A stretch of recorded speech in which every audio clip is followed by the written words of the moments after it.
And I just turned around and I hauled ass out of there. I was done. I wasn't dealing with that. The hypocrisy of the cult is one of the things that turned me away the quickest. When I turned my headlights on, it turned and looked at us. And one of the things I remember the most were the eyes were glowing red. I see an orb of light. It is just circling these steps like it is waiting for me. And he begins to tell them that he saw a UFO. They're basically like, what are you talking about? That's 7 foot up on a tree, peeking around it, and that's where I saw the top of the muzzle, nose, and the eyes. As soon as I made eye contact with this thing, it felt like death. Welcome back to Tinfoil Tales. I'm your host, Brandon Wright. Tonight's guest, we're going to be joined by Bob and Brittani. You may remember them from their podcast, Tales from the Dark. They're back again to discuss their newest book, Black Widows, and a little bit more about some of their experiences. Definitely looking forward to talking with them again. But before we bring them on, if you've ever had an experience and you would like to be on an episode of Tinfoil Tales, there's a couple things you can do. You can send an email to tinfoiltalespodcast@gmail.com, or you can go to tinfoiltales.com and go to the contact section. Just make sure to reach out and we will get something scheduled for a future episode. Just keep in mind that I am booked up pretty far out, so I will reply. We will get something scheduled, but it might not be as quick as you would like it to be. If you would like to help the podcast out, I ask you to please share it around. Word of mouth is what helps the podcast grow. It's been doing that pretty well lately, so I definitely appreciate all the help from everyone out there. You can also help out the podcast by leaving a 5-star rating and review wherever you listen to podcast at. If you happen to write one out on Apple, I'll try and give you a shout out when I find them. There's been a few of those here lately, so definitely appreciate everyone that's been doing that too. If you would like to help the podcast, you can also join the Patreon and become a member. There is a free membership and a paid membership. With a paid membership, you get early access to all the episodes, and they're all ad-free. You get exclusive content. But anyone that joins the membership will get a chance to listen to Crinkle Conspiracies, the Patreon exclusive podcast that I do with my friend Ed Corella. The paid membership is only $1.99 a month, so it is worth checking out if that interests you. Just make sure to look into the show notes, and there should be a link for you. You can also follow me around on social media. I'm most active on Facebook. Look for Brandon Tinfoil Tales. But now we're going to go ahead and bring Bob and Brittani on and dive on into the conversation. So sit back, relax, and enjoy the show. I'd like to take this time to welcome back to Tinfoil Tales Bob and Brittani from Tales from the Dark. How you guys doing? Doing well. How are you today? I'm doing great. Sometimes I say I'm doing okay, but today I feel great. Except for my eye. I think a kid poked me in the eyeball in my sleep or something last night because it's been bothering me all day. You're going to need to wash that out. Yeah, I told my wife, I was like, hopefully I don't get pink eye or something from him, like farting on my pillow. Who knows? He's a 3-year-old, so we don't know what he does at nighttime. And man, pink eye is no joke. I've only had it a few times in my life, but it's like some of the worst. It's not that it's pain. It's a constant annoyance from like the time you wake up to the time you go back to sleep. So let's hope you don't have pink eye. My son was like, I just got home from football and he got in the truck or whatever, and I was bringing him home and I was telling him to go get in the shower. He's like, why do you keep looking at me like that? I was like, I'm having to keep stretching my eye open because it hurts. I'm like, I'm not giving you like the stank eye or nothing. Like I'm literally just looking at you, but my eyes bother me, so I have to keep like prying it open. Now you're giving him the crazy eye. Yeah. Well, we talked a few months back, and it's great conversations. I'm glad to have you guys back on, but you guys just recently had a book come out, so if you'd like to let the audience know a little bit about it before we dive on into the conversation, you can go for it. Yeah, absolutely. So we actually, since we've talked last, we've done, I think, fewer podcasts than normal on our end, but we've filled that up with a book. We were lucky enough to be approached by Beyond the Fray Publishing, who they have a bunch of amazing authors, which if your listeners are into high strangeness in the slightest, I highly recommend checking out Beyond the Fray on Facebook or Instagram. They have a ton of posts about their upcoming books, what's out right now, their authors, that sort of thing. I know our good friend Cody Richardson from Mystery Archives. He just released a book as well. It's Haunting Stories, Tales from the Archives. Volume 1 is out right now. And they approached us. And so Brittany, last year, or the year before, 2 years ago, 2 years ago, she launched a true crime kind of branch off the Tales from the Dark tree a little bit. And she covered Black Widows, which I had never in my life given much thought to, female serial killers, let alone Black Widows, which admittedly I was a little bit of a dunce. I didn't know the difference between a Black Widow killer and just a female serial killer. And there is a difference, which Brittany dives through in the book. And she did Tales from the Dark True Crime. And it was a very bittersweet thing for me because it sounded better than the original show. And that was very frustrating. The audio quality is better. The score that she did for the show was phenomenal. The artwork was great. She had our artist do full custom artwork for her podcast art, and it went really well. It was very exciting to kind of see her do her own thing. And then it was great for me because I just had to do a end of season recap with Brittany.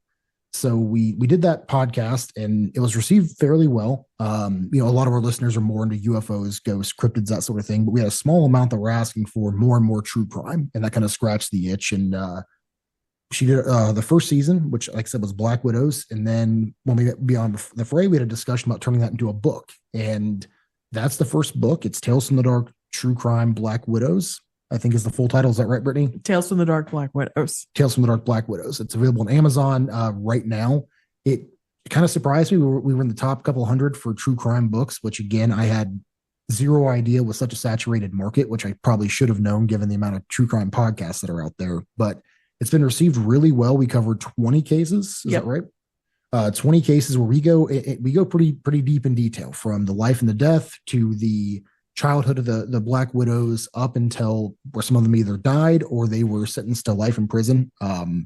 It's definitely one of those kind of reads that I wouldn't recommend folks, right before dinner. It's not a good read.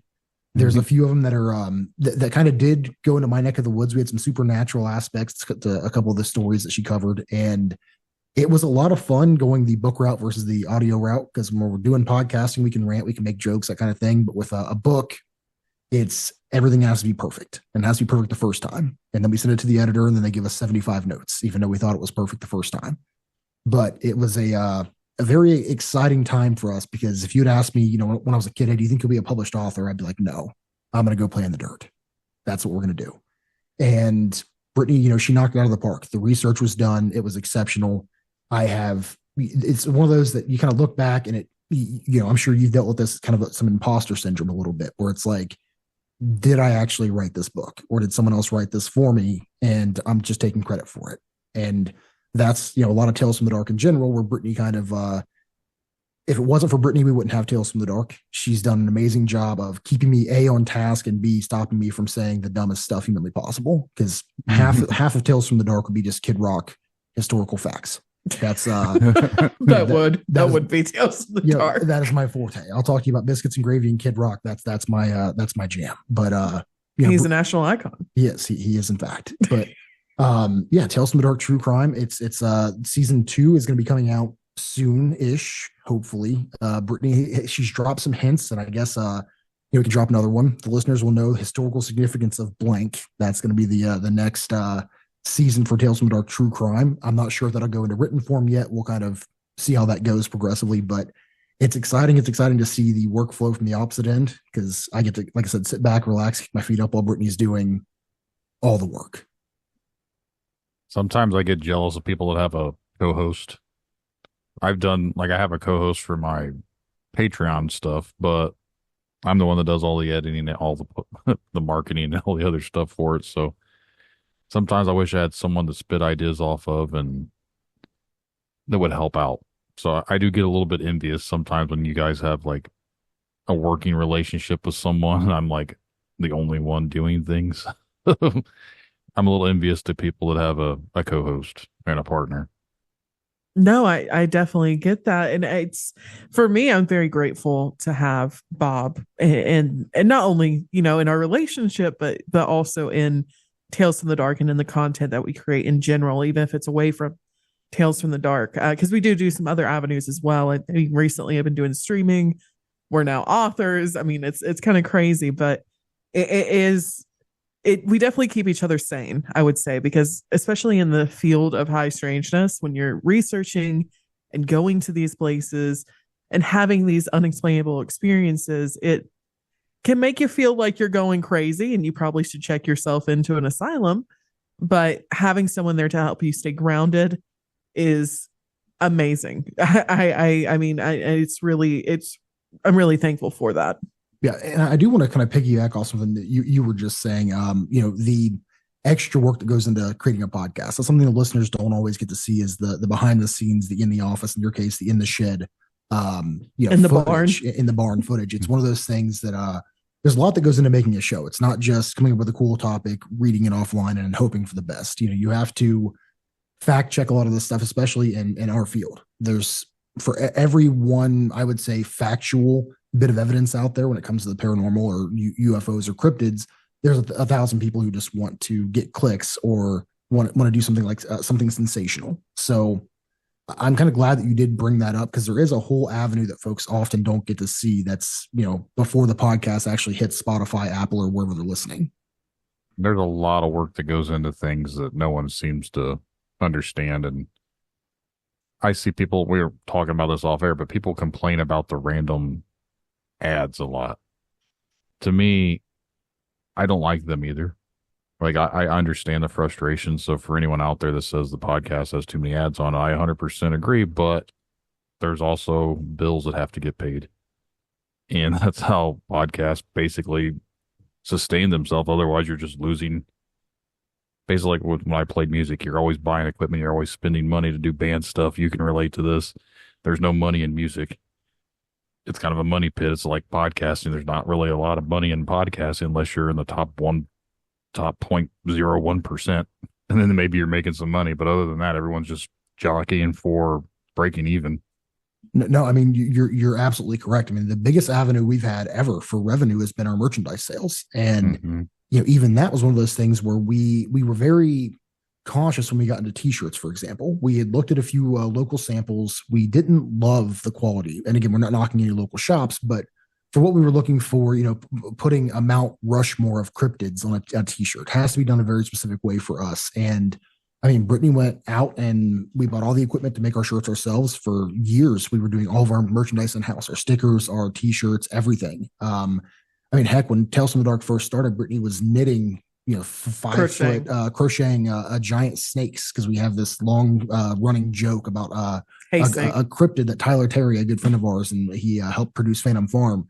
He made up a whole story about his own cryptid called Hay Snake. And so Brittany was literally spending hours for our listeners crocheting giant snakes. And, again, yes, we're diversifying the revenue, and some folks, like you said, with the ads, they might not love it, but that's the only way we can continue to do what we're doing. Because I mean, when I look at my studio setup for ourselves, it's, just between our audio interface or 2 microphones, that's several $1,000s right there. And for most shows that maybe break $50 a month, that's several years worth of work. And by the time the first microphone's paid off, you have to replace it or upgrade. So, and the other thing I want to add real quick too is just when it comes to ads, because I mean, we've had to talk about this with streaming too.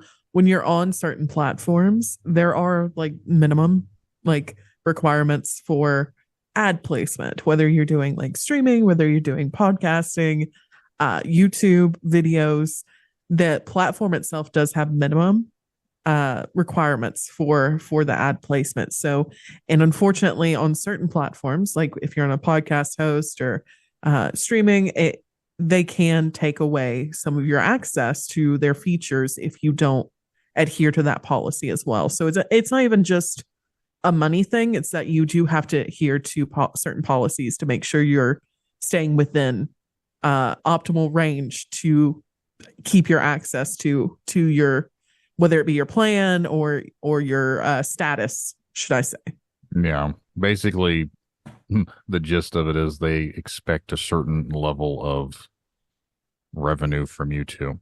Yeah. And they want you to be on their networks or on their things and their hosting service, but yes, they're making money off of you just because they're having advertisements on there. Nothing's free in life. And I've tried to explain this to people, like, I do it as a hobby. I don't care about making money, but you can always hit the fast forward button. Like, absolutely. There's a little 30-second button. Just click it. That's what I do. Yeah, no, you're 100% correct. That's I hated it. I never wanted to have ads on the show. I've literally felt like a sellout when I had to do it, but at the same time, it's like I'm spending over $100 something a month just to do the podcast last year before I ever decided to allow ads on it. And now having this lofted cabin, barn, shed, whatever you want to call it, I have a monthly payment for that. So I'm like, well, just another money pit. I keep buying new equipment for it in here. I've spent thousands of dollars on equipment and everything else. So it's like, it never ends. Hey, but it does look nice. I did see the pictures on Facebook. Yeah, I was literally about to say it was really neat to watch you go from just a Bare a shed. bare shed to a full podcast studio. So kudos to you on that. That turned out amazing. There's some stuff that still needs done, but for now it does the purpose of what it needs to do. I got tired of dicking around with it. Hey, But I get it, man. Now, I can't remember last time we were on the show. Did we discuss our potential run-in with with something when we were at Skinwalker Ranch? I believe you mentioned it. I don't remember how much we actually dove into it though. Okay, yeah, It's weird for me when I talk with people. I don't listen to my own interviews really. Like I do the interview with people and I hear it when I'm editing, and that's about the last time I listened to it. So it's hard to keep track of everything that was talked about. no, I completely understand that, but we'd love to tell you the story if you want to hear it. Yeah, go for it. Okay, so this was 2 years ago, I Yep. believe. Exactly 2 years ago, because we Yeah. took this trip around your birthday. It was Yeah. just your birthday. Yeah, so when I turned 30, I haven't done much traveling outside of Ohio in my adulthood, realistically. Well, before Tales from the Dark, yeah. Yeah, so we made the decision that well, by we I mean I made the decision of I wanted to go to Denver, Colorado, like really, really bad. So we make the trek out to Denver. It was beautiful. I loved it. I was over it in like 2 days. But I had taken off, I think, 10 days from work or maybe a little longer. And I was like, we're out here. We did Rocky Mountain National Park. We drove a couple 14ers. It was beautiful. We got to see the Stanley Hotel, which has an amazing paranormal history, as well as just regular history there. It's an incredible location to see over in Estes Park. And I was like, well, let's go out to Mount Shasta. Let's go all the way to California. I've never been to California before. And we made the decision to start driving as we usually do on a whim. So we had to drive through Rocky Mountain National Park In the dark. Yeah, as the sun was going down. And for the listeners who are from that area, they're like, oh, well, that's nothing. Well, I'm from Ohio, where we don't have hills. Quite literally, I'm pretty sure the highest point in Ohio is a garbage dump in Bellefontaine, Ohio. I don't think I'm making that up. I'm like 99% sure that that's factual. So I had never, I've been through the Appalachian Mountain region quite a bit. So I'm used to, when you're in Appalachia, you kind of just get used to the fact that the roads might not always be real roads. Sometimes they are more pothole or they are more drop off to your death. And you kind of just accept that fact. But when you're in the Rocky Mountains specifically, these are 14,000 foot mountains and they're constantly traveled. So the roads are in great shape, but it is a little spooky. I mean, you're And- just so much higher up than you are in Appalachia. yeah. And I mean, so much higher up than like your average drive through Appalachia. It's actually insane. I literally had to go to sleep on the way up. I about had a panic attack because I'm not super scared of heights or anything like that. It's not debilitating, but sometimes it gets to me. And that day it was getting to me. And so what happened was we decided to go to the Rocky Mountain National Park, and we booked our ticket and went up on Mount Henry, I believe, all the way to the top. I think it's like a 14,000 foot mountain. It's one of the 14ers. Yeah. Yeah. Went all the way to the top, went all the way back down and back to the hotel. And once we got to the hotel, this is when we decided we were just going to drive over to California and go to Mount Shasta. And once we got to the hotel and looked at the route, well, it turns out we had to drive the exact same way that we took in, except minus one road to not go on top of Mount Henry. So we had to retrack all the way back through the Rocky Mountain National Park to get to the other side to go start heading towards California. Yeah. So I went to sleep. And our route was blocked by the biggest elk I've ever seen in my entire life. It was terrifying. I grew up deer hunting. I've never seen an elk in person before until Till that trip. Yeah, till it's like 8-9 p.m. The sun's going down, and here's this giant, looks like a grizzly bear with horns coming across our pathway. But as we're looking, I'm like, we're going to go right by Skinwalker Ranch as we're going to Mount Shasta. Like we're going to go see what all the fuss is about. And we make the trip there. We get to Utah. It's probably midnight, close to 1 o'clock in the morning. Yeah, it's late. And I decided to stop at a gas station in town. And because I love to stop at small gas stations. And I asked the same question.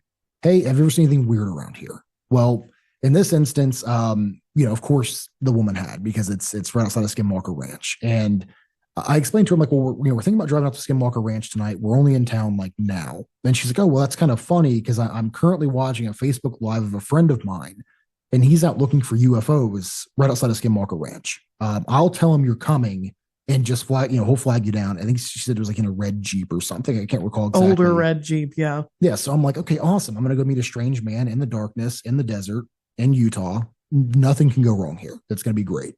And we make the trek out. We could not find this guy. I hope he did not wait for us because we looked. We could not find him.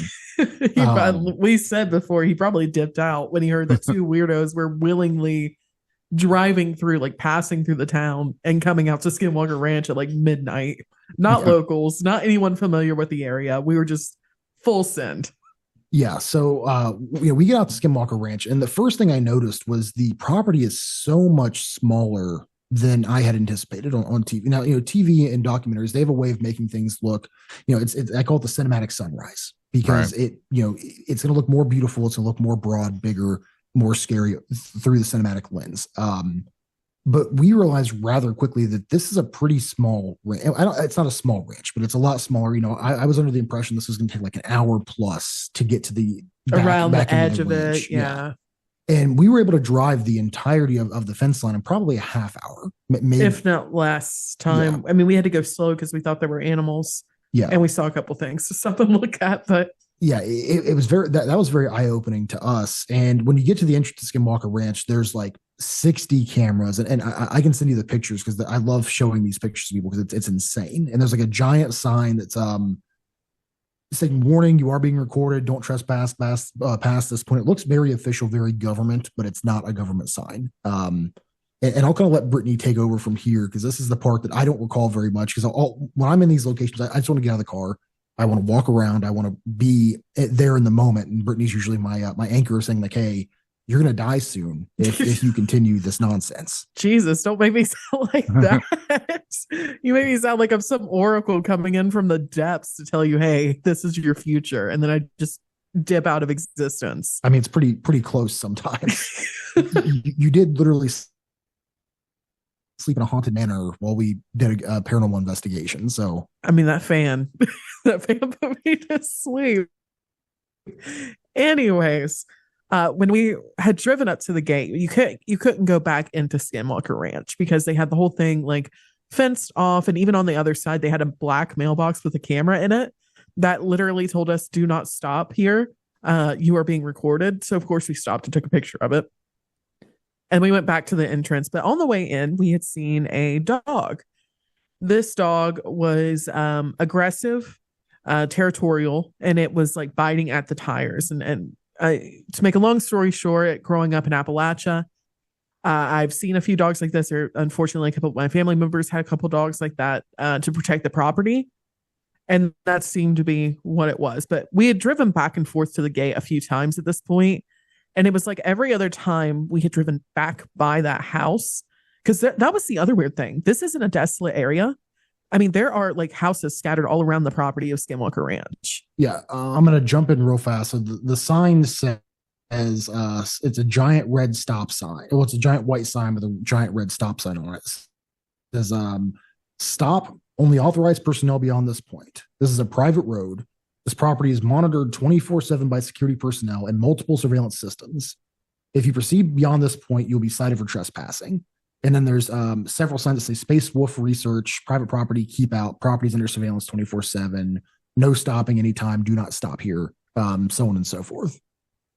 Yeah, so we had stopped, of course, had to take our pictures, but we didn't get out of the gate because, I mean, there were like 20 cameras in that area alone.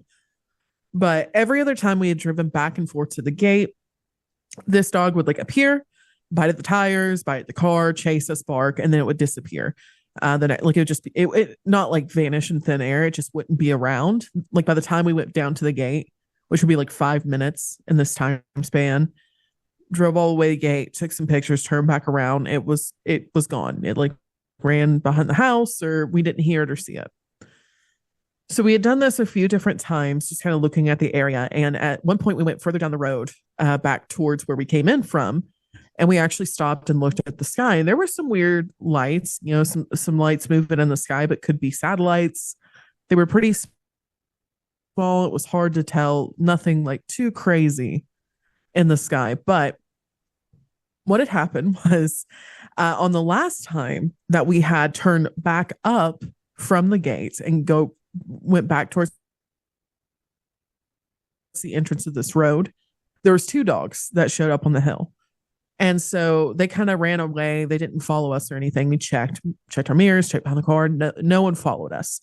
And as we were standing outside looking at the stars, kind of looking around the area, I heard something barrel down the hill behind us, like on the driver's side of the car. It's a pretty large hill, and it sounded huge. I mean, it sounded like a freaking bear running down that hill. And so I told Bob, get the F in the car. We're leaving. Like, we're gone. So Bob gets in the car and he starts to drive. And then as he's driving away pretty fast, we start seeing the dog start chasing the car. And he hadn't left like the property area as far as we know before, but he chased us for like 1.5 miles, 2 miles. He chased us out of that road. He chased us down the main road. And then by the time we turned the wrong way, we turned right instead of left to go back to town. We turned right, chased us a little bit down that road. We were going that way, probably I'd say about another 5 minutes. By the time we turned back around, it was still trying to chase after us and followed our car the other way once we drove by. There weren't really any cars in the road, so I'm not saying like it knew that was our car, but it re-chased us once we had disengaged and came back the other way. So we finally get away. This is probably the Skinwalker Ranch is probably a few miles outside of town and down this main road. We get to a stoplight, and I'll let Bob take over from here. Yeah, well, I had just made some remark of we were stopped at the stoplight. Yeah, it was more of an off the cuff comment, a joke like, oh, maybe that was a skinwalker. And like as soon as I said it, we heard this like this is when we heard the howl. Yeah, the dog, the howl and the barking. Yeah, we heard this howl that was like extremely loud. And again, I've been in the woods quite a bit. It was definitely higher pitched than a coyote and much louder. And then just barking. And it just, we sped out of there. We got out of there instantly. And it's, again, I'm not saying that we encountered a skinwalker, but I'm saying that was an extremely bizarre experience. Yeah. Right.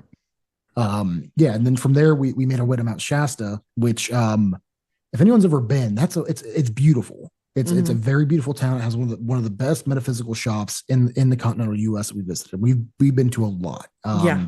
It's like a metaphysical superstore. The woman was. It's like a Walmart metaphysical store. It's so amazing. Yeah, the woman was extremely nice. Been there for like 30 years. Yeah, just slowly. She was like slowly taking over the downtown. She had bought like 3 different stores and just like tore down the walls to make it bigger and bigger and bigger. Yeah, and I'm pretty sure when we left, she was like, "Yeah, I'm looking at buying the next one next door." Yeah, well, she had said, "Next time you guys come here, I'll probably have my the next extension or expansion open." I was like, "Jesus, woman, how? I mean, good on you, but like monopolizing metaphysical in Mount Shasta, I'm here for it." But yeah, Mount Shasta, it was gorgeous, and we've heard the stories of the Lumerians of Mount Shasta. I actually hadn't before I went to Mount Shasta. Really? Yes. Yeah. So the TLDR of Lumerians is there's this alleged group of, depending on where you look, some say they're Venusian, some people say that they come from Atlantis, or that they are a break off tribe from the Atlanteans. Some say that they came from Venus and the Venusians. There's a handful of different like rhetoric when it comes to where these people came from, but basically there's the legend goes there's this entire civilization deep within Mount Shasta, and these stories there's a few alleged beginnings for these stories. The most notable one, I think, someone was hiking and they saw one of these things and they took the person inside. Now it sounds a lot like Campbell's hero's journey. If you're familiar with that story, it very much resembles a real life rendition of the hero's journey.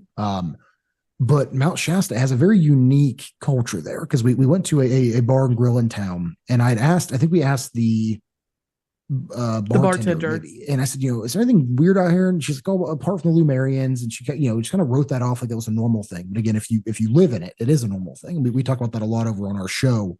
But she had just thrown this like weird off the cuff comment about this cult leader that had come to town, had a cult out in the woods. They were blue people. They were blue people, and she died because she was injecting silver nitrate. Some kind of silver in her veins to cure, I think, a cancer that she had. And I believe they like never found her body. It was a very weird thing that she just like said as she's handing me my cheeseburger. And I was like, okay, thanks. Don't love any of this at all. And then we spent I think a night or two in Mount Shasta. I have a very cool recording I'll send you of some locals that were singing and dancing. They were doing some sort of like ode to the Native American tribes that are in the area when we were out on Mount Shasta. And there's something different about the California sky that I apart from in very deep Appalachia, you don't really see like the galaxies breaking apart. It's the very little light pollution. It is absolutely gorgeous. We spent our time over in Mount Shasta. Then I'm like, well, let's go out to Vegas because that's what, grown-ups do. They go out to Las Vegas when they're on a random trip across country. And now, mind you, like we drove this. I drove from Ohio to Denver without stopping, like no sleep, no stopping, nothing. And I think I'm pretty sure I drove to Mount Shasta without stopping as well from Denver. Well, we had thought about staying the night in the town where Skinwalker Ranch was because we were tired by that point. And then after all that happened, we're like, yeah, there's no way in hell we're staying in this freaking town. Yeah, the adrenaline dump was real. And we went out to we went from Mount Shasta out to Vegas, and we got to go out to Area 51, which is really cool. I'm going to say something controversial here, and your listeners can crucify me for it. It is not worth stopping at the Little Alien. It's just not. It's not worth it. It's not worth the extra hour. It's not worth the headache. The people there were nice enough. But it's just, I understand its place in UFO lore. I really do. I understand, John Lear's done speeches there. Bob Lazar's done speeches. I understand completely. But I will say personally, it was not worth the trek out there. But we did get to go out to Area 51. Nothing really cool happened out there. I was hoping we were going to get chased off or something. But I will say when I was out at Area 51, very similar to the time I've spent at Wright-Patterson in Dayton, Ohio, it felt very much like, oh, yeah, there could definitely be aliens here. Like for sure something happened. This feels like alien area. Yeah, well, because when you're driving, I mean, it's hours of nothing. Like if you're going from Vegas to Area 51, there was one really cool like pop-up tourist shop that I bought a alien head full of tequila at. I don't drink tequila. It's sitting on the shelf right there. Yeah, but apart from that, like there's no gas stations. I think there's as you enter the extraterrestrial highway, which I have a photo of me out there. I'm pretty sure it says like next gas 100 something miles or something ridiculous. There is literally nothing. Yeah, it's a barren wasteland. Oh, we did what's funny is my first introduction to Vegas. We passed I think it's called the Cat's Head Brothel, and it's an alien themed brothel outside of Vegas. I wish I could make this up. It's a giant alien because again, you're in the desert, you see nothing, and then all of a sudden you come around this curve or over a hill. And bunch of old neon lights. And when I say old, I mean I'm talking like 60s porn neon lights that, like you can tell have not been cleaned since they were installed in 1957 or something ridiculous. And you see a giant alien head in a tavern, and it's like alien brothel, turn left. So of course we had to pull in and see what that's about. And it's a brothel in the desert that's alien themed. There's no gimmick. I thought I was gonna like when I went in and got a drink because you have to stop. I'm like, oh, the girls are gonna be dressed as aliens. No, it's just like women, which is fine. Like I like women, but like I wanted them to lean full into the gimmick, like Star Trek, Star Wars. I wanted to see alien garb at 3 a.m. Nothing. It was just he was like, I'll give you a discount. He's like, no. You were like, no, I gotta go. Yeah, I gotta go. I'm not actually here for the brothel. I just want a drink, please. Maybe I'm going off the rails here with it, but maybe it's a place where people go in there to get probed. Oh, okay, no. Okay. All right. Oh, no. Yeah, that was our last cross country trek. And, since living in Missouri, I just had one of my employees tell me about what was funny is I saw it on Facebook, and then an employee mentioned it to me that there's an alleged like rip in reality in Marble Hill, Missouri, which is like, I looked up Marble Hill. It's a town of like 300 people, maybe. It's like a super small little village that is rife with like tragedy and just weird. Like they have like the Marble Hill Monster that I've never heard of before. I started researching that. So I'm going to try. We have us some friends coming into town at the end of the month, Cody and his fiance from Mystery Archives. I'm going to try and get them to go out there with me because when I'm looking at this area, it's just, I mean, like brutal murders have happened. They've had hangings of witches in this town from what I was reading. They've had multiple UFO sightings, cryptid sightings. There's been Bigfoot-esque creatures like running through the center of the town. There's glowworms like you would see in a cave, apparently just like live in the creeks there for some reason. It's a super like weird town, but people online describe it as a rip in like reality. So of course I have to go there at 3 a.m. Like we have to see what's happening not too far from where we live. I think like the only time I've ever been out west has been a couple times, but when we went to Vegas, I wanted to go out to Area 51. We didn't end up going because we didn't have a vehicle, and I didn't want to have to pay an Uber to drive me all the way out in the middle of nowhere.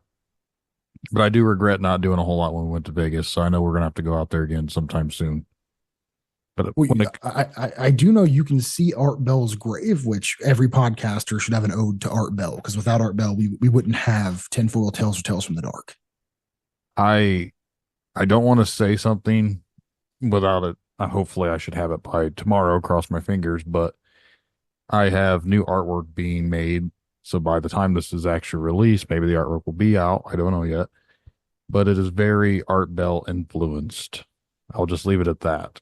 I'm not drawing it. I haven't seen it. But I've commissioned it out, and I was told what it's supposed to look like. And they said they're using an Art Bell type of a theme to it. So we'll see how it turns out. I love that. You need to send me pictures right away because I'm very interested. I grew up with Coast to Coast, like inadvertently. I didn't, and I tell people this, and I kind of feel like sleazy by saying this, but I didn't really listen to Coast until I was like a night shift security guard. I was flipping through the channels, and I'll never forget, it was channel 95.7 when I was in Ohio, and it was like 2 a.m. I was struggling to stay awake. I used to like smuggle in Duck Dynasty DVDs and watch them on the CCTV computer there, because it was something to keep me awake at night. And it was one of those things where I was like, I'm going to turn the radio on. It was like a weather radio. I'm sorry, it's just a Duck Dynasty for me. Well, look, it's little bits of storytelling that's how people know, oh, this guy's serious. Yeah, Duck Dynasty for me. No. I mean, I watched Duck Dynasty with Mammal, so I can't say like, but you were so committed to the bit. Like, oh yeah, you were so committed. You snuck it. So I used to do it's called American Trim in Sydney, Ohio. I was a night shift security guard there for about 6 to 8 months, and there is a Walgreens. Like within, you could, if you had a good arm, you could throw a baseball from American Trim, hit the Walgreens. And I used to stop there because it was the only place open at night apart from the Speedway. And I hated going to Speedway because it was just like drug addicts and people in bath salts. So I just avoided that at all costs. But I went to Walgreens. They had a $1 bin of DVDs. I'm like, I don't have a DVD player, but I'm going to buy Duck Dynasty on DVD because that's what you do. And it was like 2 seasons. I 100% watched those 2 seasons at least 50 times. And that's the extent of my Duck Dynasty knowledge. But I was flipping through the weather radio, which they specifically said, do not touch, do not use this except for emergencies. So of course I'm like, I'm going to listen to the radio because I was a really good security guard back then. And I'll never forget. It was my real introduction to synchronicity. And I've never really put it together until just now telling the story, but they were discussing black-eyed children on, the Coast to Coast that night. And I was like, okay, well, I don't know what this is. I don't know what, I like ghosts though. So let's see what this is about. And, again, I have to do rounds, which, basically it's a patrol of the facility. This was a night where there was no one working. So I'm going through a pitch black facility after just learning about black-eyed children. Don't recommend, 0 out of 5. They gave us like the crappiest Dollar Tree flashlight that you could see 3 feet. It was very much like a Five Nights at Freddy's horror game, but in real life. And what was funny is I'm writing about black-eyed. I'm just like writing on the incident report sheet about black-eyed children, so I could look this up when I went home. And we had a gentleman named Terry, and this guy Terry, he had been with a cleaning company for like 17, 18 years. He worked like 7 jobs, and his wife was on disability or something, and so he basically had the household. They had like 30 children. It was like a small village is how you describe his household to me. And shout out to Terry. I'm sure he's still working 7 jobs, but Hope you're doing good, Terry. Yeah. So, but this guy, he was always extremely serious. Like, if he would crack a joke, you'd have to think like, is that an actual joke or is he telling me a real story? And I'm not supposed to laugh. Like, he's one of those kind of guys. And he comes into clean one day and he sees, or the next day, and he sees that I wrote black-eyed children on the incident report form. And he stops and he looks at me and goes, Bob, what do you know about black-eyed children? And I said, Terry, what the fuck? Hang on, sir. Excuse me. And he tells me a story about how he had a run-in with these black-eyed children, how he was terrified of them. And it was one of those things that I'm like, okay, people have stories now, and maybe this is not as crazy as it once was. And then I put it on the back burner until we started Tales from the Dark. I mean, this was, I think, before I even met Brittany. This was years ago. But it was one of those like eye-opening times because, again, I tell everyone the same thing. I grew up in the TAPS age of paranormal investigating, so I was blessed enough to not have to sit through ghost adventures and take it seriously as paranormal media. Now, I know people like Zach Bagans. I'm sorry. It's okay to not have good culture. It's okay. I understand. But Jesus Christ. I cannot stand Zach Bagans. I know I can't, and I will die on this hill. But I grew up, during the TAPS era, and I have distinct memories as a child of knocking on people's doors saying, hey, do you have a ghost? Can I help? I'm here to help you. Yeah, I'm here to help. Let me in your house now. I was a very mom said I could come explore your basement, look for ghosts. Yeah, mom said it's my turn with a ghost. Yeah. And now this has continued into adulthood because this was just a couple of years ago. I was with Tyler Terry in Sydney, and there is only one real like serial killer that ever happened in Sydney, Ohio, where we grew up. And it happened to occur. I was probably 7-8 years old when this happened, right around the corner from my house. And we had heard that this house is now haunted. I've actually talked to some of the victims since then. It's a very weird thing. Every time I bring this up, I'm sure in a week I'm going to want to write a book or do a movie about this because that's how it usually goes for me. But Tyler and I decided to visit the house where it happened. And now, Tyler, he's a really good looking guy. He's he's the boy band type looking guy. That's the best way I can describe Tyler Terry. Description. He's the boy band member. Yeah, I mean, he was in Phantom Farm, so he was in Phantom Farm. He's got the luscious locks and everything going on for him. He's literally the boy band member. Yeah. Now, but I will say Tyler has some stones on him, and he's incredibly intelligent. When I met Tyler Terry the first time, I had dated his sister briefly in like 5th grade. I had forgotten that even happened until he had reminded me. But he held the grudge the whole time. When I met Tyler, formally, so I was in a hardcore band for years. We were playing the shows we used to play in Sydney was like, they would just get as many bands as they could. They'd start at like 2:00 in the afternoon and go until 10 p.m. And I was in a hardcore band, and Tyler played, emo music. He was an acoustic act who played emo music, and that was he's a self-described, emo artist. Now it's indie, or I'm not even sure what we call it now, but I always gave him props that the kids got stones because it would be 15 hardcore bands and then Tyler singing about how someone broke his heart. And it was always an amazing thing to see. So Tyler and I stayed friends for years, but we were at the Lawrence Michael Hensley home, and the woman who lives there is pretty against folks stopping by.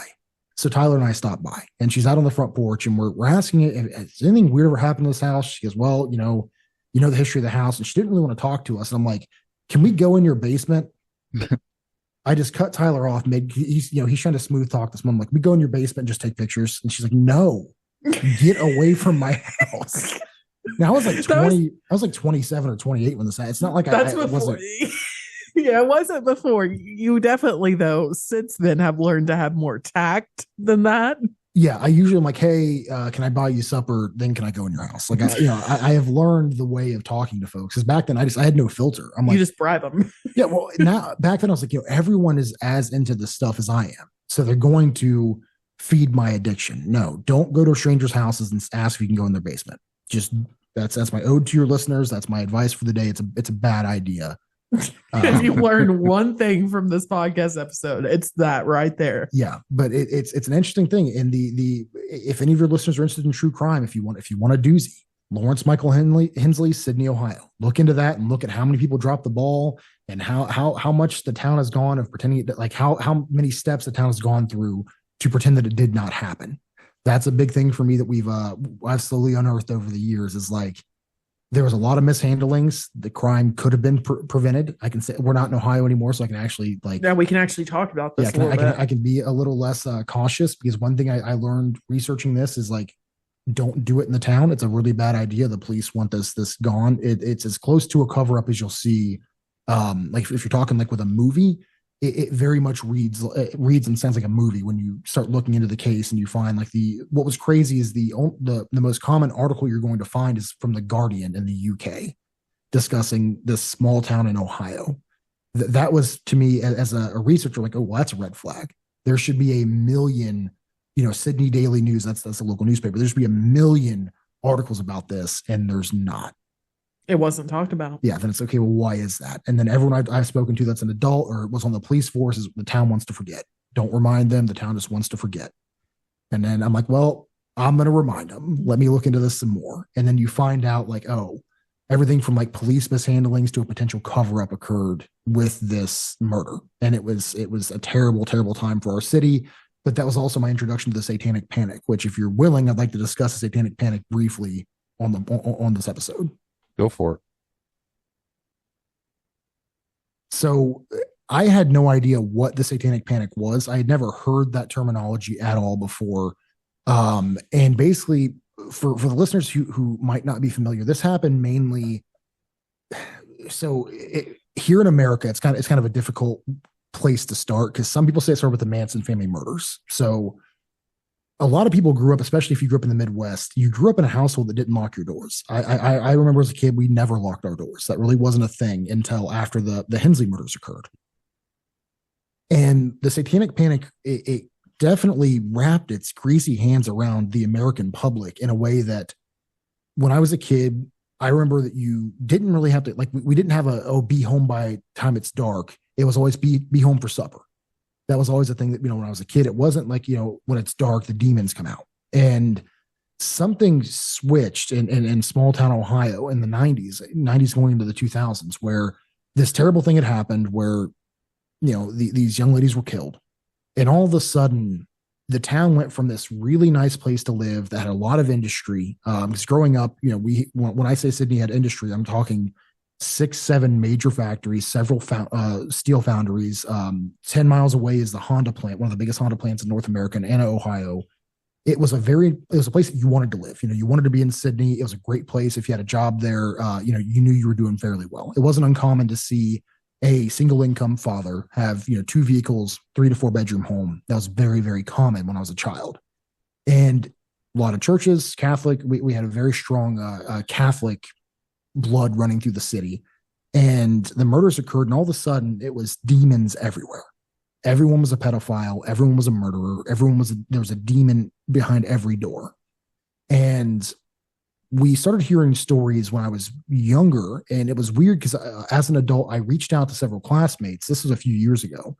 And some of us, like, we weren't in the same cliques in high school. We didn't really talk, but, as adults, that kind of stuff goes away. You can start to talk to folks that we would never talk to in high school. And no matter what background you had or what clique you were in or even what year you were in school, we all heard the same story, that out on River Road, there are cultists in the woods that are sacrificing animals, children. They're killing people. It's bloody. It's a terrible thing. There's cultists. There's doing witchcraft, black magic, the whole nine. Well, up until a few years ago, we were never able to really prove that any of that was happening. And then, funnily enough, fast forward a few years later, we are the cultists out in the woods doing weird stuff. You're not sacrificing people, though. No sacrificing. No. I was literally to jump in and say that. But I've often wondered, like, but it's one of those stigmas that when someone sees someone doing something that's even remotely magic related or occult related, they automatically assume it's evil, and that's satanic. Yeah, satanic, evil, and that.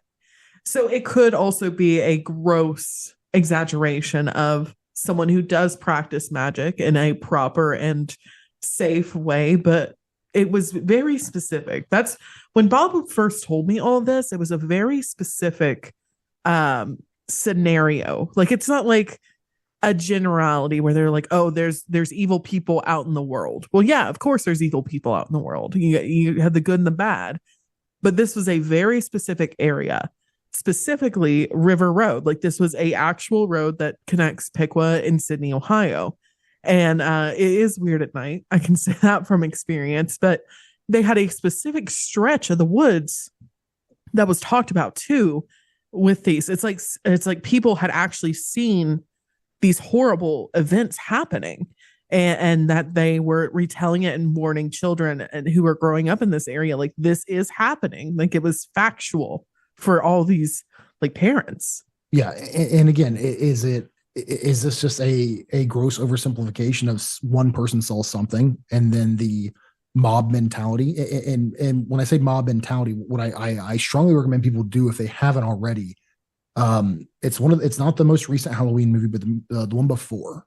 I think it's the second most recent one, where it's The Evil Dies Tonight, where quite literally this mob was created because one person was extremely upset. They were taking law into their own hands, and then they had this mass hysteria generated very quickly because they said, we as a town are going to take over. We're going to kill Michael Myers. I've seen that happen in real life, where literally, like I said, as a kid, there was never a problem staying at someone else's home. There's never a time going to visit new friends from school, nothing. Then the murders happen. All of a sudden, evil's behind every doorstep. And it's something that we're still seeing today. And I think it's weird because it's exacerbated more, but it's hidden. It's way better hidden because of the online presence of creators. And it's a very interesting juxtaposition to find yourself in, where, you have a show like ours where we discuss these things that the mundane person, the uninitiated, may consider evil or demonic or what have you. But when I hear about Dogman, I don't think, okay, well, that's a ward of Satan. I think, oh, well, that might be something we haven't discovered yet. This could be a creature, or an actual cryptozoological creature that's just undiscovered, or maybe it is something that's extra dimensional or ultra dimensional or extraterrestrial in nature. You have these different ways to think about these things. And kind of going back to Sydney a little bit, it was just weird because we all had the same exact memory. But when some of these folks went and asked their parents where they had heard it, the parents knew about it, but they didn't know where they had initially heard it. And it's like, okay, is this just is it a 60 Minutes thing? Because during the Manson trials, especially, there was this new wave of fear that small town communities just didn't have before. And living in Ohio, like I said, we didn't lock our doors. We didn't have this fear. And then all of a sudden something happened so close to home. So then the fear was, is it rationalized? Amplified. Is it realized? Is it amplified, like Brittany just said? Or is it something else entirely? And where are these ultra specific things coming of this one stretch of River Road? They're Satanists. They'll kidnap you, the whole nine. And, I've gone as far as reading, the Finders Cults research notes that have been submitted. So there were some sects supposedly in Ohio. Nothing was even remote. They were in Cincinnati. The cult scene in Cincinnati was a lot bigger than folks actually realized, but there's nothing in Sydney, which is an hour and a half north. I was never able to really lock down any singular, this is for sure happening here. And, from what I hear now, since we've moved, Sydney is kind of fallen in a stage of disarray with the crime, but still no evil cultist stuff. There's no kidnappings that are happening. There's no people wearing, robes in the woods, terrorizing a small town. And that's where I think the Satanic Panic really was shown to me at a young age. And I kind of bottled that away until we met Marco Visconti, who he wrote the Aleister Crowley manual, and he discusses the Satanic Panic briefly. We had him on our show. And I got to see the way that this is a worldwide phenomenon. Like it's not just here in the US. I mean, he's over in the UK. I think he's from Italy initially. Yeah. And he got to see this firsthand through the OTO, which he was a member of. And it was a very interesting, conversation we had on that front. But it's just weird how interconnected we are as a species, even if we're not on the same, even continent realistically. Yeah. So that's my spiel about the Satanic Panic. Not everything's a demon. We need to stop pretending it is. We also need to stop circling dust on Facebook and saying it's an orb. I can't anymore. I had to throw that out there. You're just putting all your hills that you die on out there today. It's not just orbs. It's literally Bigfoot. It's literally any type of cryptid. I just see red circles and pareidolia. Yeah. Now, admittedly, we did an episode, a Randonautica episode. Again, we do a lot of interviews, so I apologize if we told this story before. But we did a Randonautica episode, and I'll have Brittany tell the whole story. But we were accused quite a few different times of faking some evidence from this story that we had. And I'll have Brittany kind of jump in and tell this story. But to your credit here, that's the love-hate I have with being a podcast host, because folks send me stuff pretty frequently. Hey, Bob, what is this? What kind of demon is this? Is this really Mothman? I'm like, you didn't. That's a streak on your windshield. Yeah, or it's you didn't manually focus your camera properly. I'm sorry. And it reminds me, there's this meme of this guy who was extremely stoned, and he took a picture. He had a banana on his dashboard, and he posted it on Facebook. He's like, "Holy shit, the moon is huge tonight," because it was a reflection of the banana on the dashboard. That's what a lot of this reminds me of like, there's probably a very logical explanation of either A, with the rise of AI, it's fake. And there are, I am a strong supporter of AI. I am, as long as it's, properly regulated and it's in moderation. We're not using it to present new facts. But with AI getting as good as it is, we're not far away from another Patterson-Gimlin film. We're really not. There's one gentleman I follow on TikTok, and I apologize for not knowing his name, but he found a way to manipulate AI in a way that looks fairly real. And he has this, I think it's called Appalachia Untold, or Appalachia After Dark Untold. It's something along those lines on TikTok, of all these creatures from Appalachia that he is using AI to bring to life. And there's a few of them that look, if you had just woken up in the morning and someone sent you that link, you're like, oh, that looks real. And then when you start to really, analyze, like, okay, well, that has 3 fingers and this one doesn't make any sense. The arms backwards, what have you, the typical AI tropes, but there's a handful of them that are like, this is pretty good. Like, this is pretty scary believable. Good. And, I often have to remind folks, this is the worst AI will ever be. And if it's already looking pretty good or pretty real, and these deep fakes are starting to pass, I mean, the Taylor Swift stuff in the politics lately was terrifying to see, how realistic that looked. We're not far off from, a lot of these. I think our field is going to hit a very strong wall here shortly of what's fake and what's real. But I want Brittany to tell the Randonautica story, because that's one that we got accused of faking. And I was there in person. I saw this, and I'll be able to tell my, the hill I die on with this one at the end. But Brittany, please go ahead. Yeah, so Randonautica, just a brief summary of it, is basically this intention app where you don't really input anything into it. You sit there for a second, it generates random coordinates. It does have access to like your location, and that's how it picks coordinates near you. But other than that, that's, as far as I know, its only function is to generate coordinates. Now, I haven't had the app for a few years now, so I don't know what updates they've made or anything like that. But at the time, it was basically a practice and intention setting. And you don't even tell, there's no communication between you and the app. Like, if you're saying, I want to see something blue, the app has no way of knowing that that's what you want to see. Yeah. And I think it even says like to sit, meditate, and I'm pretty sure it even has like a notice saying, do not say it out loud.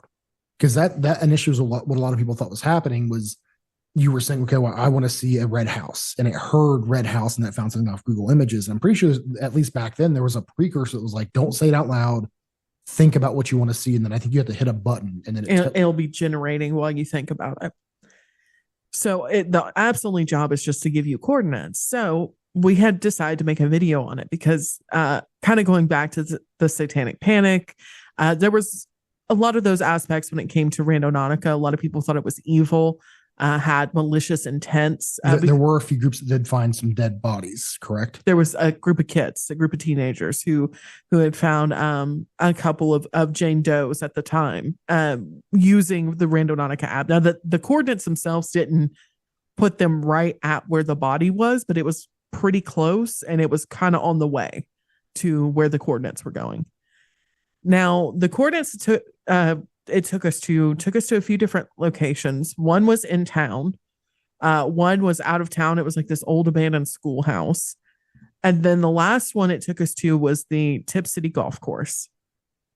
The disc golf course. Tip City disc golf course. We have been corrected about this so many times. There is a difference between golf and disc golf. I mean, there is a difference, but the disc golf course.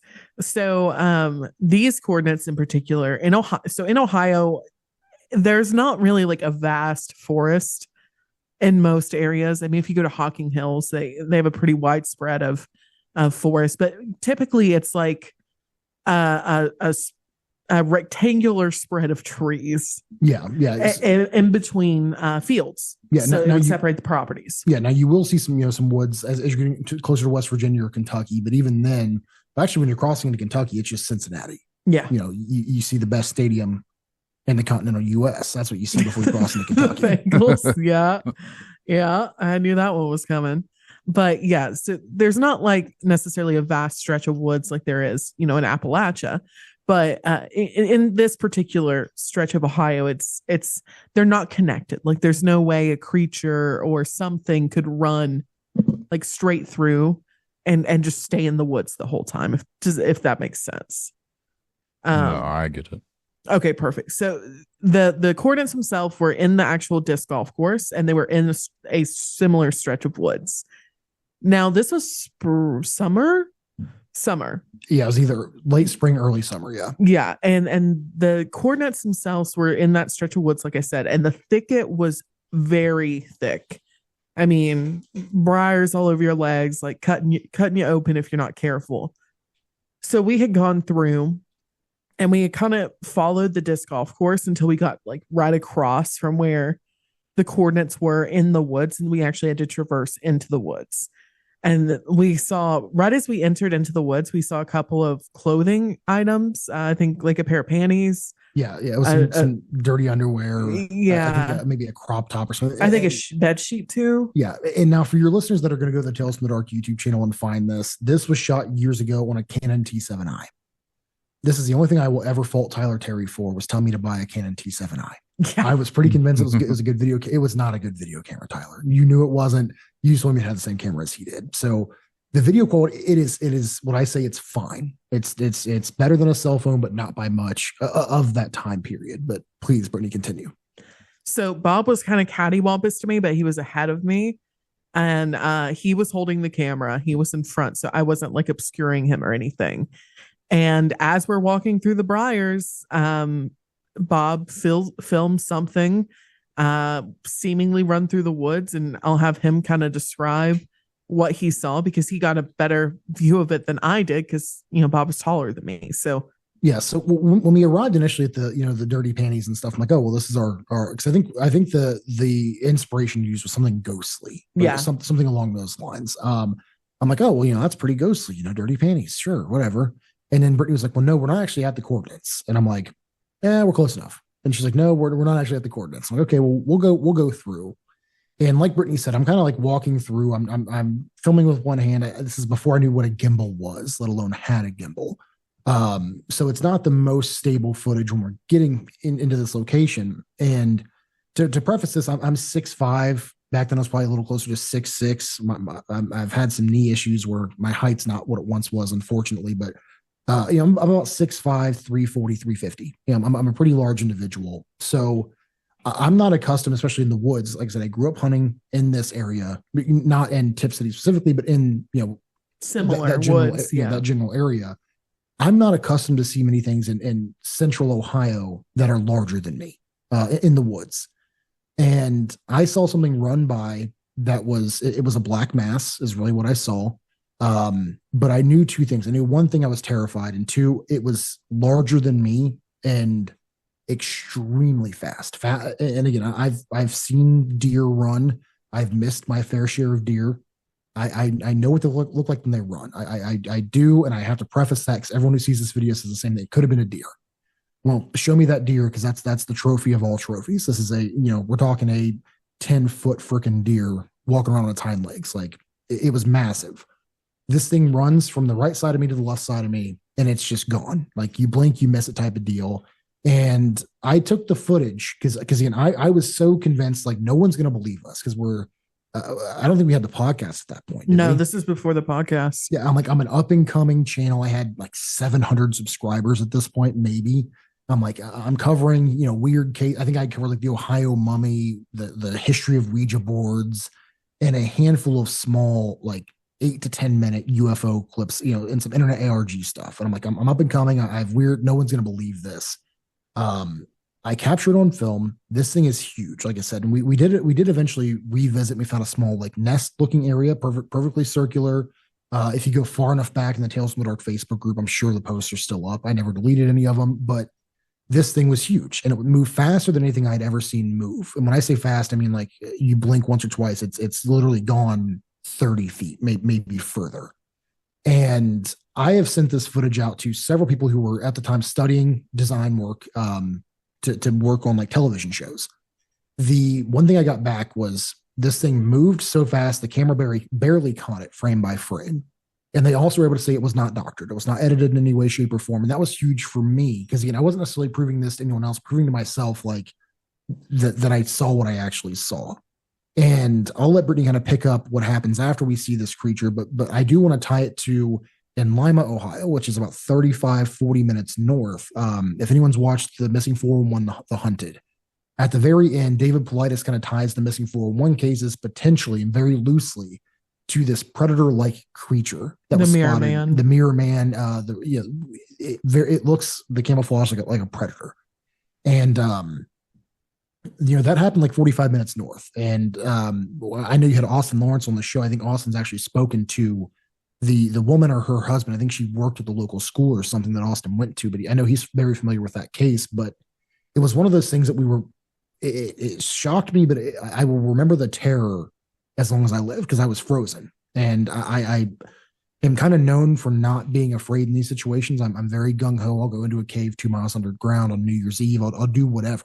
We'll go hunting for cultists out in Somerset. We'll do, I'm very game for a lot of stuff. But this middle of the daytime froze me in my tracks. And when we had revisited it during the evening, I recall being extremely nervous of what if we walk up on this thing at night? What are we going to do? But I'll throw it back to Brittani, let her explain what happened after we saw this creature, because it makes it all synchronistic, but also more unbelievable than what had happened up to this point. Yeah.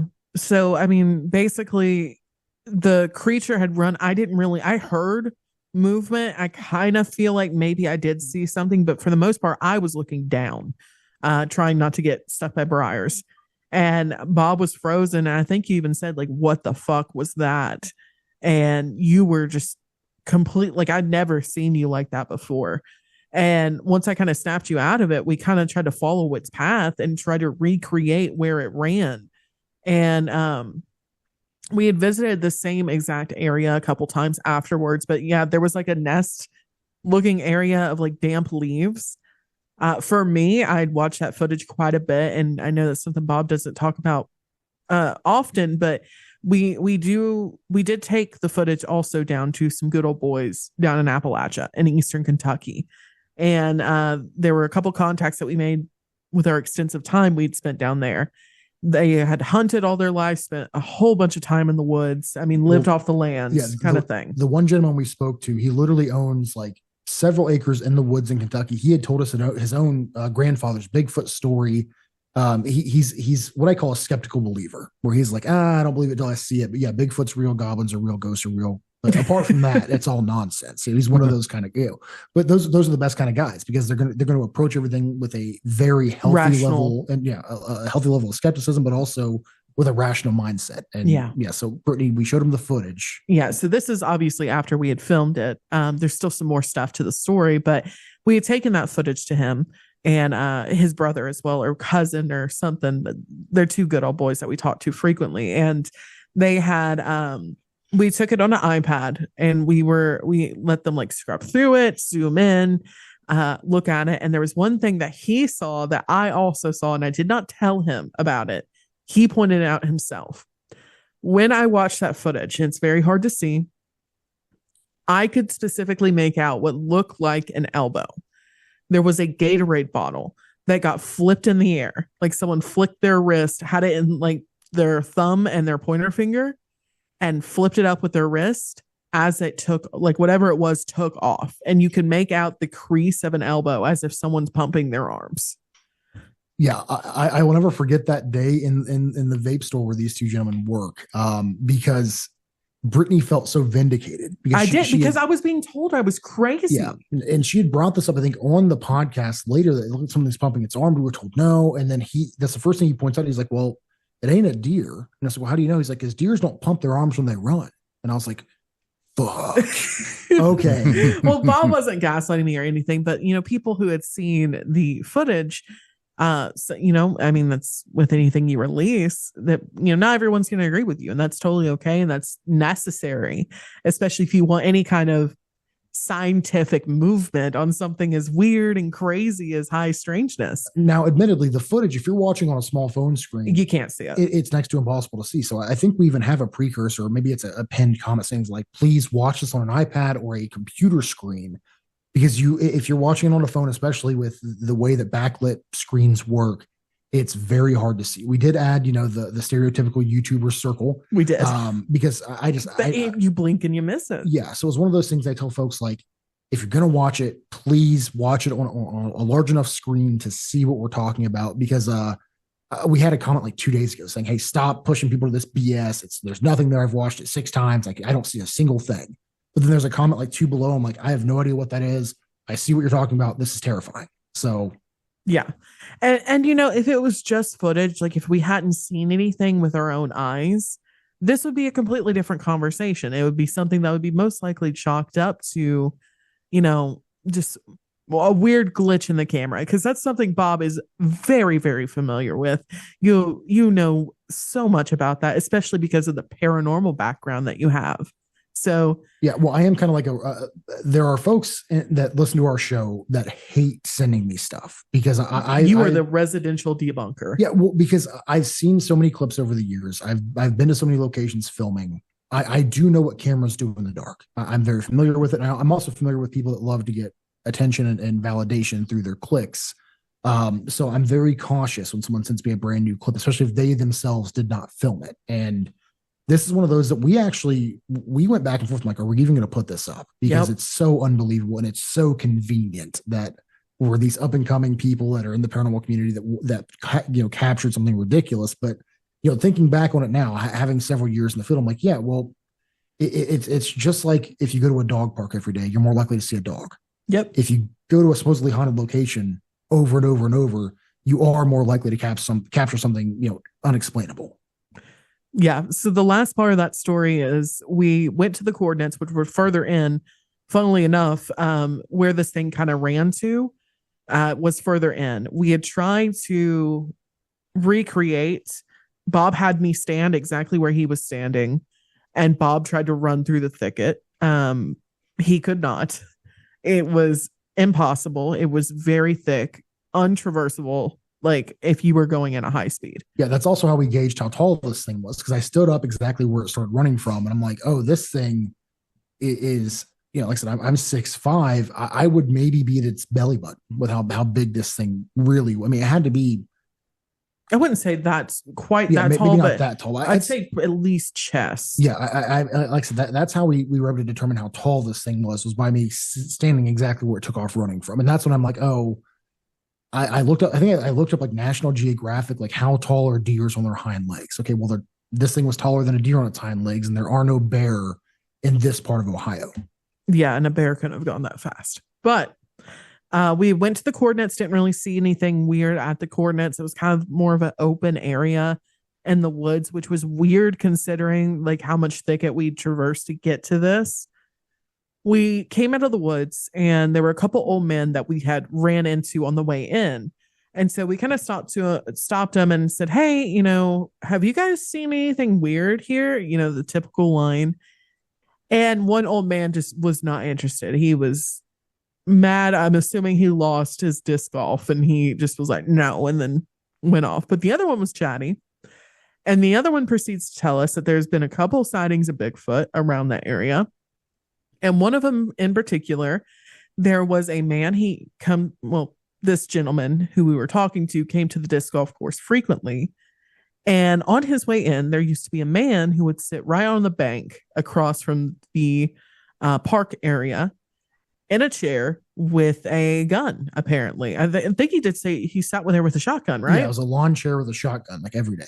And one of the days he kind of stopped and said, hey, what are you doing out here? And this guy apparently told him that he had seen a Bigfoot out there at one point and he was gonna stop him. He was gonna catch him and he was gonna stop him. So we thought that was super weird considering what we had just seen. And we went home, did research. I did some research on BFRO. Turns out there's 3 different cases that happened around that same area.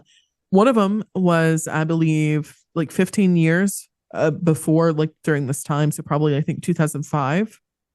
A woman and two small children were walking right where you drive your car in, very close to where the coordinates were. And Bigfoot came out and scared her and her family, and they had to run away. So there's a history there as well of this strange creatures. And there's also a pretty major river that ran directly through that disc golf course as well. So yeah, and for your listeners who might not understand the importance of a river, I would challenge most people when they look at the majority of like very high profile, high strangeness cases, where we can say UFO, we can say crypto, we can even say a string of paranormal cases. I would be willing to wager there's a major river either extremely close or right on the property. Some kind of major body of water. And even funny enough, large aquifers underneath the earth have also been underneath the topsoil that has also been attributed to some cases of high strangeness as well. Yeah. Water seems to be a conduit.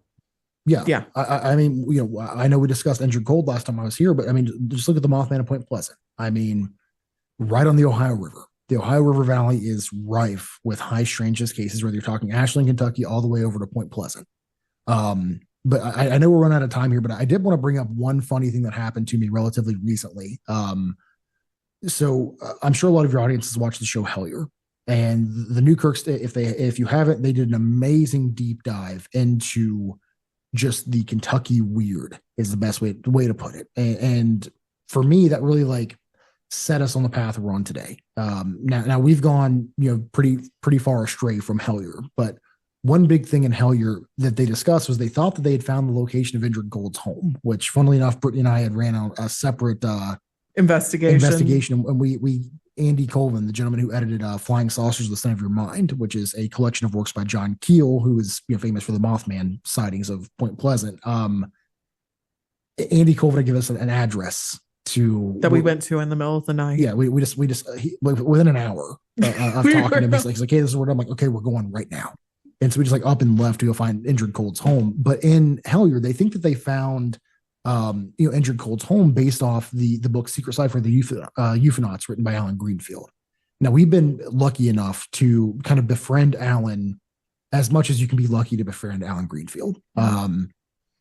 If you're familiar with his work, if you're not, he is the embodiment of the trickster element that we seem to see throughout all of these whether you're talking ufological, right down to these hauntings. This guy, you can ask him for advice and he'll give it to you, but he's going to give it to you in a string of riddles and odd statements that you have to decipher. Yeah, and he'll never tell you if you're right or wrong. But yeah, but I'll just look at if you could see him face to face, he'd probably just look at you and just shrug and be like, well, maybe. Yeah, could be. Could be. But yeah, Alan's a fantastic author. He's been if you haven't had him on your show, I'd highly recommend reaching out to him. He's been doing this since the 60s. I mean, this guy he's the real deal. He's an amazing figure in the magical community as well as just the UFO field. But they had used Alan's book to kind of decipher, the Wagon Wheel Restaurant, a bunch of other weird things. And I've always, for some reason, even before we had gotten into doing investigations of our own, I had kind of thought, man, I don't think that Ashland is right. Now, Ashland, Kentucky is an extremely, extremely bizarre location. And when I say extremely bizarre, I mean, it has the same feeling as Point Pleasant. It feels like you're in a dream. You can tell a liminal state. Yeah, you can tell that there's weird stuff happening here on the regular. But the Wagon Wheel Restaurant, I was like, man, I don't know about that, whatever. And not too far from where Brittany and I live now, there's some mountains.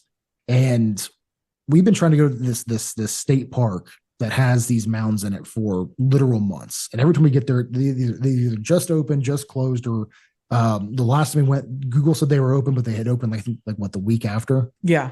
And I had never really gone past that location, past where these mounds are. Or paid attention to it. Yeah. There's an amazing barbecue place across the street. So, my brain goes to barbecue.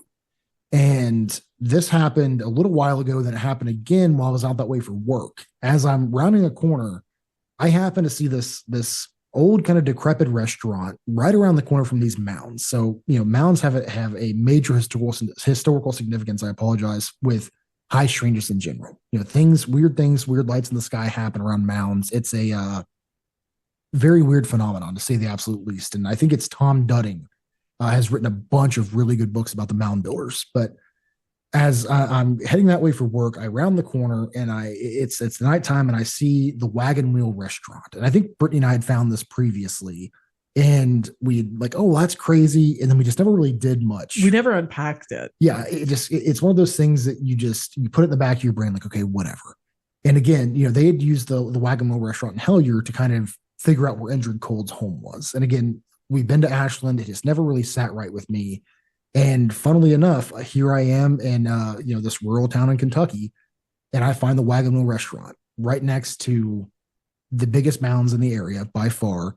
I start to do some research, talk to some of the locals. Okay, well, there's UFO phenomenon like crazy in this town.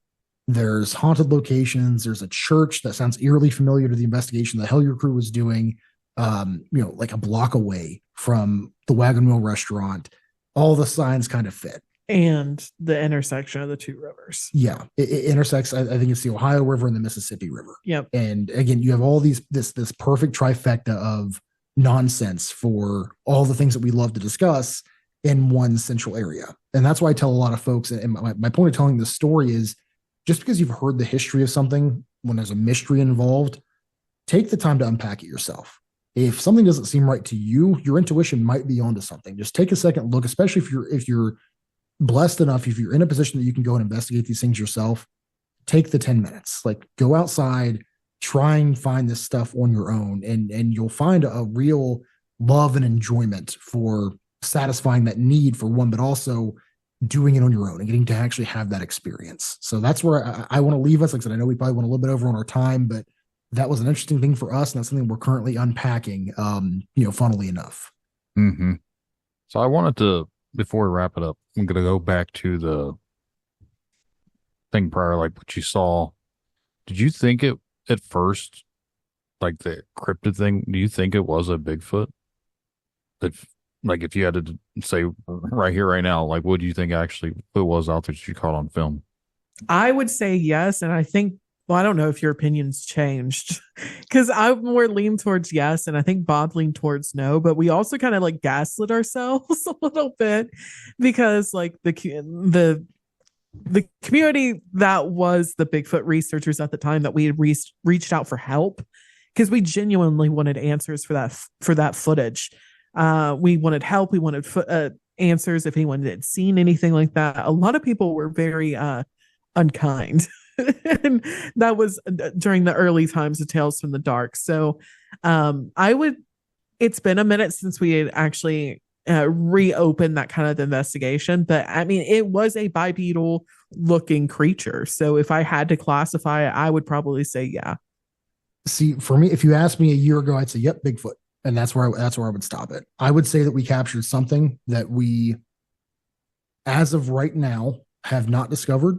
And I would say, and my problem with saying it's a Bigfoot, for example, is our minds have been opened up to so many other cryptids that really do match this description. Now, if I had seen a hairy ape-like beast run, I would say Bigfoot. But the problem is I didn't see next time we're on the show, we'll discuss our time we went and hunted for the Ohio grassman. That's the Ohio Bigfoot that most folks are familiar with. Right. Yeah. There was no scent. There was no, terrible smell, no sulfur, no rotting flesh. That was absent. But I'm trying especially hard now in 2024 to get away from putting these things in a box because I think it's unhealthy. And I think that that's actually hindering research as a whole when we're saying that this is definitely a Bigfoot because, we saw what I thought was a deer man out by Loveland one day, this giant, like Native American type creature that I've only heard referenced in Ohio folklore of. No, that was on our way to Tennessee to Nashville. Maybe. And this is the problem is we go to too many places. We go to a lot of places. We constantly are doing something, but yeah, we went out one night and we tried to find the Loveland Frogmen and we found a castle. That's a whole nother story for the next time we're on the show, but I don't want to put it in a box, but I will say that we saw something strange and we saw something that's right up our alley. That's what I can say definitively. And again, it was bigger than me. that's not common for me to see in the woods. And again, this isn't It's like, not common for you to see in general. Yeah, You're yeah. a very tall man. yeah, usually when I see someone taller than me, I'm like, oh, your knees hurt, you're going to die soon. That's the first place that my But brain goes to. You're taller than me by like 2 inches.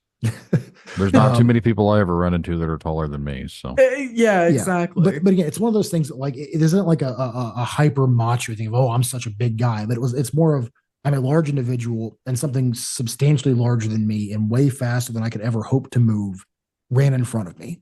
And, I like to think, okay, well, I'm just that intimidating that I can scare stuff that big. It's probably more of just like, hey, you walked in my house. Startled. Yeah. I mean, if someone walked into my house that's my size and I'm not expecting them, I'm going to run away too. That's my first thing I'm going to do is I'm going to run.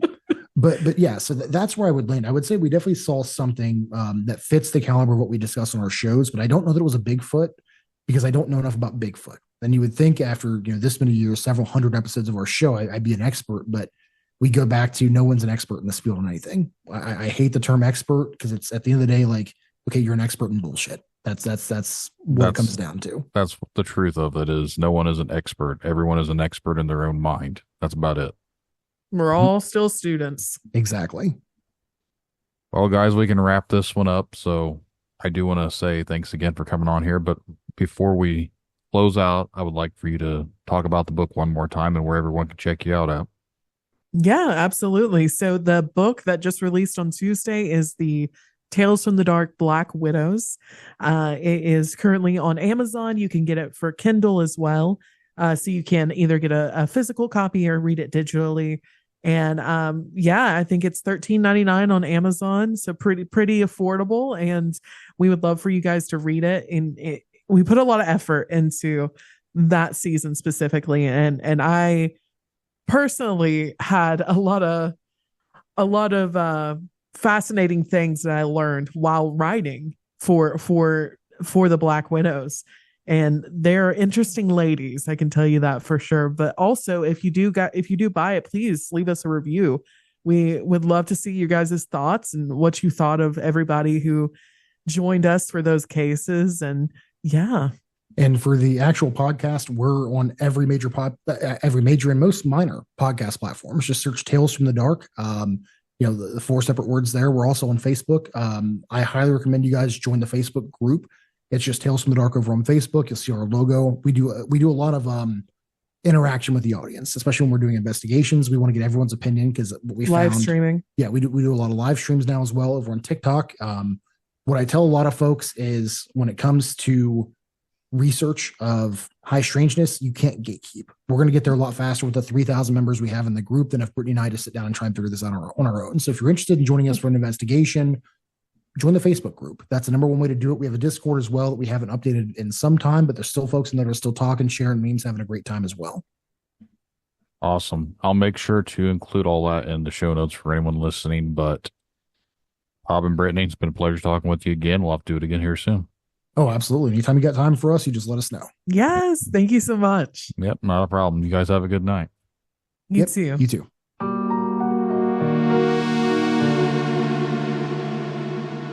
And that's the show, everyone. I really hope you guys enjoyed the conversations. If you would like to be a guest on Tinfoil Tales, remember to send an email to tinfoiltalespodcast@gmail.com or go to the contact section of tinfoiltales.com. Just get your message to me. We'll get something scheduled for a future episode. And just remember, the truth lies in the stories we share, the connections we make. Stay curious, stay open-minded. Thank you all for joining us on this journey. And until next time, keep questioning, keep seeking, and keep exploring the unknown. Good night, everyone. Tinfoil Tales in the headphones. Yeah, it's time to rock. Got a story about a cryptid creature. Let's take a walk.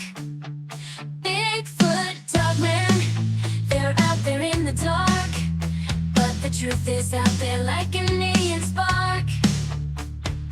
UFO sightings got the whole world shook. Conspiracies unfold like a story in a book. Media control, trying to keep us blind. But oh, before gonna use my whole mind.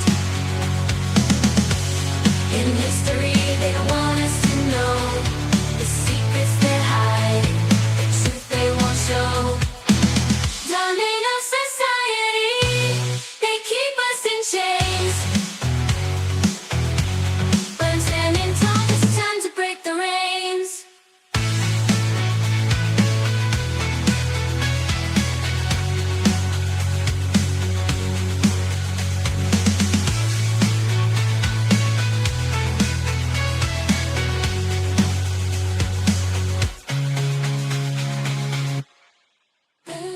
control, trying to keep us blind. But I won't be fooled, gonna use my own mind. In history, they don't want us to know